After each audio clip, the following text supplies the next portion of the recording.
La noche cayó sobre la hacienda, como un manto de terciopelo negro empapado en sangre invisible. El aire espeso del Brasil colonial arrastraba consigo el aroma pútrido de la caña fermentada, el sudor de cuerpos encadenados y ese perfume dulzón de las flores de jacarandá que solo florecían para presenciar horrores en aquella extensión de tierra maldita, donde el látigo resonaba como campana de iglesia y las oraciones se mezclaban con gemidos ahogados. La casa grande se erguía como un altar profano, custodiando secretos que ni siquiera los confesionarios se atreverían a absolver. Allí, en esa noche sin estrellas de marzo, mientras los grillos callaban presintiendo la tragedia, Leonor Beatriz G. Albuquerque Sampaio, 17 años, piel de porcelana, ojos color miel oscurecidos por el terror, era condecida, descalza por los corredores de su propia casa, hacia una habitación que olía a destino inevitable. Sus pies desnudos apenas rozaban las baldosas frías, y cada paso era una sentencia,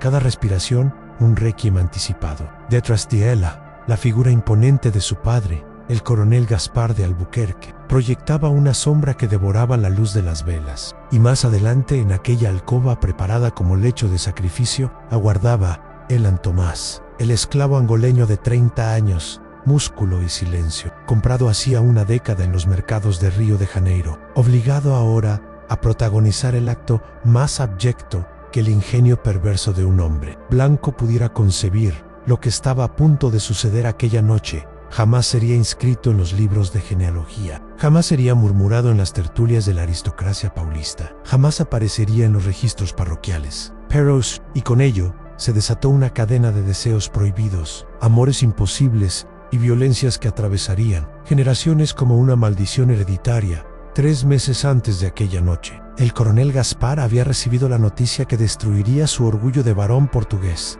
Su simiente era estéril, 3 esposas muertas en el parto, ningún hijo varón vivo, solo aquella muchacha delicada que leía en francés y tocaba el clavicordio, como si la música pudiera salvarla del mundo brutal que la rodeaba. La hacienda necesita un heredero, había declarado el coronel aquella tarde, mientras el sol agonizaba sobre los cañaverales como una herida abierta. Y tú me lo darás, Leonor, de la forma que sea necesaria.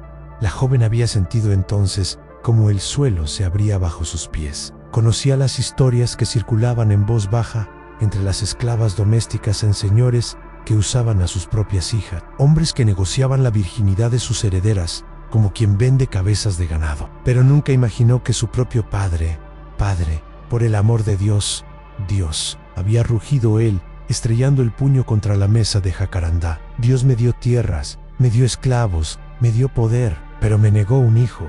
Así que yo tomaré lo que Dios me debe. El plan era de una crueldad calculada. Matemática. Leonor engendraría un hijo con uno de los esclavos más fuertes de la hacienda. El niño nacería blanco, suficientemente blanco. Al menos sí, sería registrado como hijo legítimo del coronel, fruto de un matrimonio ficticio que se inventaría con sobornos y falsificaciones. La pureza de sangre se mantendría en apariencia. El apellido Albuquerque sobreviviría.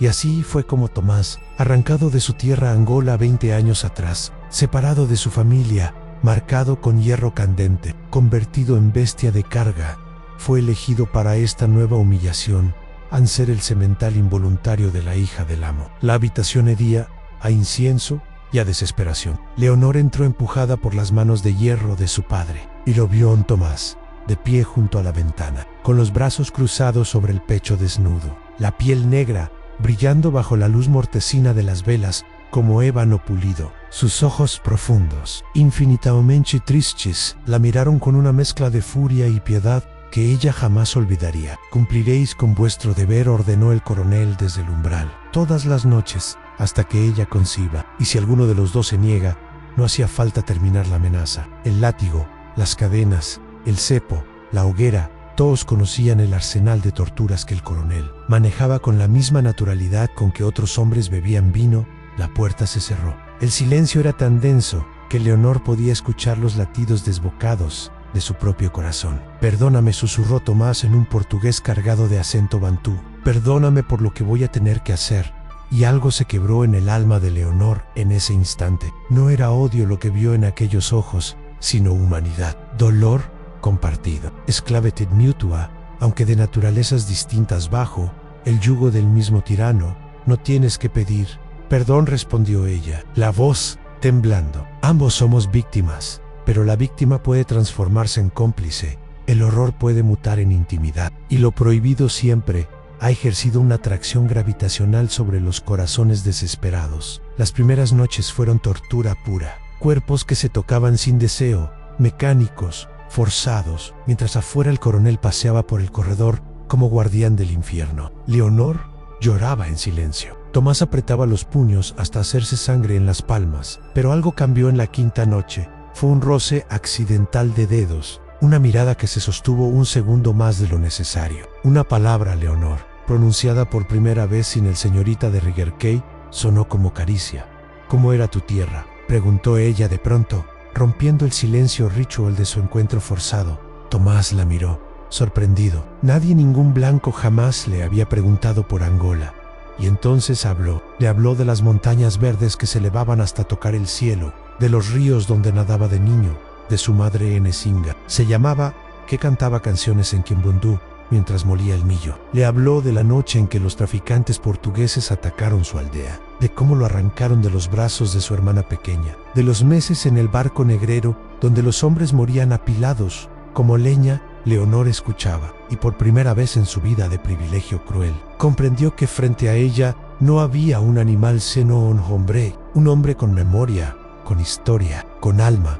Y cuando sus labios se encontraron aquella noche sin órdenes, sin violencia, solo con la desesperación de dos seres humanos buscando consuelo en el abismo, ambos supieron que habían cruzado una frontera de la cual no habría retorno. Las semanas se convirtieron en un ritual de contradicciones insoportables. De día, Tomás era el esclavo en cabeza gacha, espalda encorvada bajo el sol asesino de los cañaverales, castigado si levantaba la mirada hacia la casa grande. De noche, era el amante, manos que exploraban con ternura, voz que susurraba palabras en idiomas prohibidos, cuerpo que se fundía con el de Leonor en una unión que desafiaba todas las leyes de Dios y de los hombres. Leonor, por su parte, descubría que el deseo no conoce colores, que el placer puede florecer incluso en el suelo más contaminado de violencia, que amar a quien la sociedad define como bestia era el acto de rebeldía más radical que una mujer blanca podía cometer en aquel Brasil de castas férreas y prejuicios letales.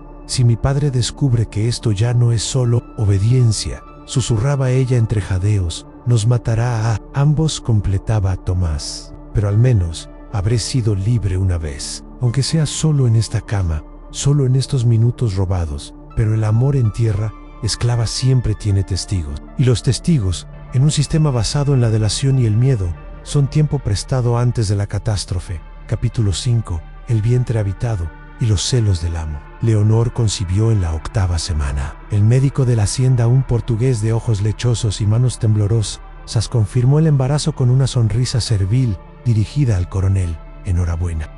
Pronto tendrá su heredero. El plan había funcionado. Pero el coronel, hombre de instintos animales afinados por décadas de dominio absoluto, percibió algo en la mirada de su hija. Una luz nueva, una suavidad que no debería estar allí. Una noche, oculto entre las sombras del corredor, observó y vio cómo Tomás y Leonor se abrazaban después del acto carnal, cómo ella acariciaba el rostro del esclavo, cómo pronunciaba su nombre, como se pronuncia una oración. La furia del coronel fue bíblica. Capítulo 6. El castigo y la traición. Te atreviste a profanar a mi hija, más allá de mi orden, rugió el coronel mientras 4 capataces sujetaban a Tomás contra el poste del patio central. Padre, no, gritaba Leonor, retenida por esclavas que lloraban en silencio. Tú guardas silencio, ramera, el niño que llevas en el vientre vivirá. Pero él señaló a Tomás con un dedo tembloroso de ira. Él pagará por haberte tocado con deseo. El látigo de 9 colas silbó en el aire durante horas. La espalda de Tomás se convirtió en un paisaje de carne desgarrada, sangre que formaba charcos en la tierra seca. Pero no gritó, ni una sola vez. Mantuvo los ojos fijos en Leonor, y en esa mirada había algo más poderoso que el dolor. Había amor. Amor que ni siquiera la tortura podía arrancar. Cuando el coronel finalmente se cansó, ordenó que Tomás fuera vendido. Al día siguiente, encadenado, sería llevado a los mercados del río, donde desaparecería para siempre en el vientre insaciable del Brasil. Esclavista, Leonor dio a luz un varón en diciembre de aquel año maldito. Un niño de piel clara, pero con los ojos, esos ojos profundos, color ámbar oscuro idénticos a los de Tomás. El coronel registró al bebé como Gaspar de Albuquerque Jr. Heredero, pero Leonor, destruida por dentro, jamás volvió a hablar.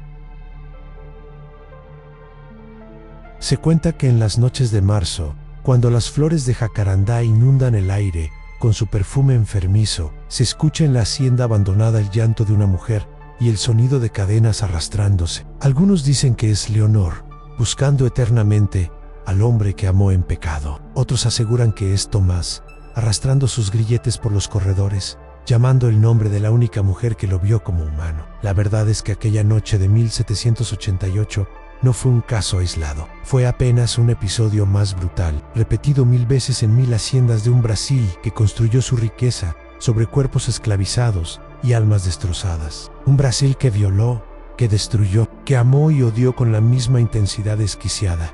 Y esta historia, como tantas otras, nunca fue escrita en los libros oficiales, pero sucedió en Primero y Ante, y sus fantasmas aún nos persiguen.